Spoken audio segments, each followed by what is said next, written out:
नमस्कार दोस्तों, स्वागत है। ये जो मॉडल प्रैक्टिस सेट है ये हिंदी व्याकरण से है। हिंदी व्याकरण आपका सभी परीक्षाओं में रहता है। तो चलिए एक एक प्रश्न इसको देखते हैं। लगभग 25 प्रश्न है इसमें, तो पूरे वीडियो को जरूर देखिएगा। मैं ज़्यादा गप नहीं करूँगा क्योंकि काम ज़्यादा होना चाहिए और गप कम होना चाहिए। फालतू गप करने से समय लॉस होता है। मैं 4 से 5 मिनट में आपको 20 से 25 प्रश्न करा दूंगा। चलिए पहला सवाल आप देख सकते हैं कि इनमें व्यक्तिवाचक संज्ञा कौन सी होती है। तो व्यक्तिवाचक संज्ञा के बारे में आप जानते होंगे, कोई खास व्यक्ति, ठीक है, कोई खास नाम, किसी का खास नाम रहने पर स्पेशल नेम को हम व्यक्तिवाचक संज्ञा कहते हैं। जैसे मान लीजिए पटना, पटना क्या है, एक स्थान का खास नाम है। ठीक है, आप जहाँ रहते हैं उस शहर का, उस शहर या उस गांव का एक नाम है, तो वो होता है व्यक्तिवाचक। तो इसमें क्या हो जाएगा, मांडवी। क्या हो जाएगा, मांडवी। ठीक है, पंडित का स्त्रीलिंग बताइए। तो पंडित का स्त्रीलिंग जो होता है, पंडित में अगर हम आइन लगा देंगे तो पंडित का स्त्रीलिंग शब्द बन जाता है पंडिताइन। ठीक है, आगे बढ़ते हैं। भजंग शब्द का अर्थ क्या होता है। देखिए भजंग मतलब होता है आपका सांप। इसको याद रखिएगा, सांप को हम लोग भजंग कहते हैं। निम्नलिखित में से कौन सा शब्द तत्सम है। तत्सम शब्द, ये दोनों तो होगा नहीं। ये किसान का कृषक होता है, कुपात्र हो जाएगा। क्या हो जाएगा, कुपात्र। चलिए निम्नलिखित प्रश्न का निर्देशानुसार उत्तर देना आपको। दादी ने कहानी सुनाई, वाक्य का क्रमवाच्य निम्नलिखित में कौन सा है। ठीक है, तो देखिए क्रमवाच, हमको क्रमवाच यानी क्या होता है, यानी पैसिव वॉइस। ठीक है, क्रमवाच यानी पैसिव वॉइस। तो क्या हो जाएगा, तो कहानी दादी द्वारा सुनाई गई। ठीक है, ये हो जाएगा। निम्नलिखित में से कौन सा वाक्य व्याकरण की दृष्टि से अशुद्ध है। वह दंड देने के योग्य है। 4 विद्यार्थी नकल करते हुए पकड़े गए। मैंने यह पुस्तक पढ़ी है।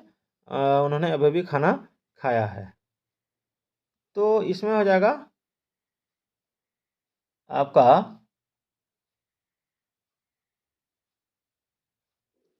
Option B. चलिए आगे बढ़ते हैं।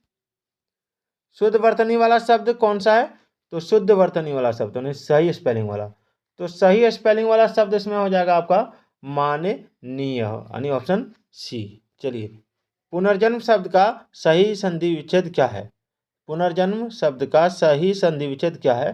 तो इसका राइट आंसर हो जाएगा आपका ऑप्शन बी, पुनर प्लस जन्म। पुनर प्लस जन्म, ये हो जाएगा। चलिए, हानि लाभ में कौन सा समास है। हानि लाभ में कौन सा समास है। तो देखिए हानि लाभ में जो समास है वो आपको पूछा जा रहा है। तो एक चीज़ हमेशा याद रखिए, हानि, ठीक है, हानि के बाद अगर छोटा सा डैश दिया हुआ है और लाभ लिखा हुआ है, ठीक है, तो इसका मतलब हो गया और। क्या हो गया, और। तो हानि और लाभ, इस तरह हम बोल के देखेंगे, हानि और लाभ। तो ये कौन सा समास हो जाएगा, तो इसमें हो जाएगा आपका ऑप्शन डी, इनमें से कोई नहीं। तो ये होता है आपका द्वंद्व समास। कौन समास होता है, द्वंद्व समास। चलिए, प्रयोग की दृष्टि से क्रिया के कितने भेद हैं। तो प्रयोग की दृष्टि से क्रिया के भेद आपको बताने हैं। तो प्रयोग की दृष्टि से क्रिया के भेद हैं आपका 5। ठीक है, कौन कौन से क्रिया के भेद हैं आप एक बार कमेंट जरूर कीजिएगा। चलिए आगे बढ़ते हैं। निम्न में से कौन सा नाम कृष्ण का प्राय नहीं है। निम्न में से कौन सा नाम कृष्ण का प्राय नहीं है। तो इसमें क्या होगा, केटव। केटव जो है कृष्ण का प्रायवाची नहीं है। जगन्नाथ है, केशव है और माधव है, लेकिन ये प्रायवाची नहीं है। चलिए, अनुराग का सही विलोम शब्द चुनिए। अनुराग का सही विलोम शब्द क्या होगा। तो अनुराग का सही विलोम शब्द हो जाएगा आपका विराग। क्या हो जाएगा, विराग। चलिए आगे बढ़ते हैं। निम्नलिखित प्रत्येक वाक्य खंड के लिए उसके नीचे दिए विकल्पों में से एक शब्द चुनिए जो शत्रु की हत्या करता है। ठीक है, तो शत्रु की हत्या करता है, तो शत्रुघ्न नहीं, अजात शत्रु, निर्दय, आत्महंता। तो इसमें हो जाएगा आपका ऑप्शन ए हो जाएगा, शत्रुघ्न, यानी शत्रु का नाश करने वाला, शत्रु की हत्या करने वाला। जूतियों में दाल बांटना मुहावरे का सही अर्थ क्या है। तो जूतियों में दाल बांटना मुहावरे का सही अर्थ क्या होगा, तो लड़ाई झगड़ा हो जाना। चलिए आगे बढ़ते हैं। वीर रस का अस्थाई भाव क्या होता है। वीर रस का अस्थाई भाव, तो देखिए वीर रस का अस्थाई भाव हो जाएगा, ऑप्शन है आपका रति, उत्साह, हास्य, परिहास। तो इसमें हो जाएगा आपका ऑप्शन बी, उत्साह। चलिए, निम्नलिखित में योग रूढ़ शब्द चुनिए। योग रूढ़ शब्द, तो देखिए निम्नलिखित में योग रूढ़ शब्द हमको चुनना है। तो योग रूढ़ शब्द किसको कहते हैं, तो इसमें हो जाएगा चक्र पानी। ठीक है, चक्र पानी। मैं रूढ़ शब्द और योग शब्द का एक अलग वीडियो बनाऊंगा, उसको जरूर देखिएगा आप। आयुर्वाह कहा जाता है, किसे कहा जाता है आयुर्वाह? तो आयुर्वाह कहा जाता है विसर्ग को। किसको कहा जाता है? विसर्ग को। ठीक है, विसर्ग को। चलिए अगला सवाल देखिएगा। निम्नलिखित में से कौन सा शब्द सदा बहुवचन में प्रयोग होता है? तो सदा बहुवचन में प्रयोग होता है, ये हो जाएगा आपका ऑप्शन डी, प्राण। उसके प्राण उड़ गए, इस तरह बोलते हैं हम लोग। सत्याग्रह का सही संधि विच्छेद क्या है? तो सत्याग्रह का सही संधि विच्छेद आपको बताना है। तो देखिए दोस्तों, सत्याग्रह का सही संधि विच्छेद हो जाएगा आपका ऑप्शन डी, सत्यजुड़ आग्रह। चलिए आगे बढ़ते हैं। उपकुल में कौन सा समास है? तो देखिए उपकुल में कौन सा समास है? तो उपकुल में अव्ययी भाव समास है। ठीक है, चलिए। वह पहुंच ही होगा, वाक्य में क्रिया का काल क्या है होगा? वह पहुंचता ही होगा पहुंच ही नहीं होगा। तो इसमें हो जाएगा आपका ऑप्शन डी, आसन भूत, आसन भूत।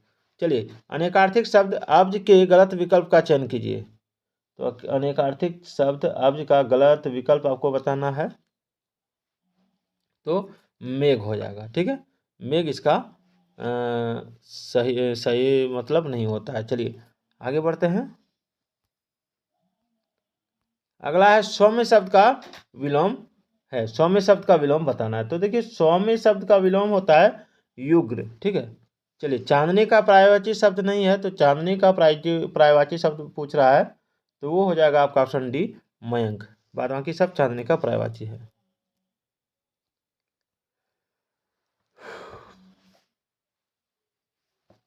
चलिए, नीम हकीम खतरे जान का अर्थ क्या है? नीम हकीम खतरे जान का अर्थ आपको पूछा जा रहा है, तो ये हो जाएगा ऑप्शन ए, अल्प ज्ञान हानिकारक होता है। चलिए, पीरी का तद्भव शब्द कौन सा है? तो पीरी का तद्भव शब्द हो जाएगा आपका ऑप्शन ए। पीरी का तद्भव शब्द ऑप्शन,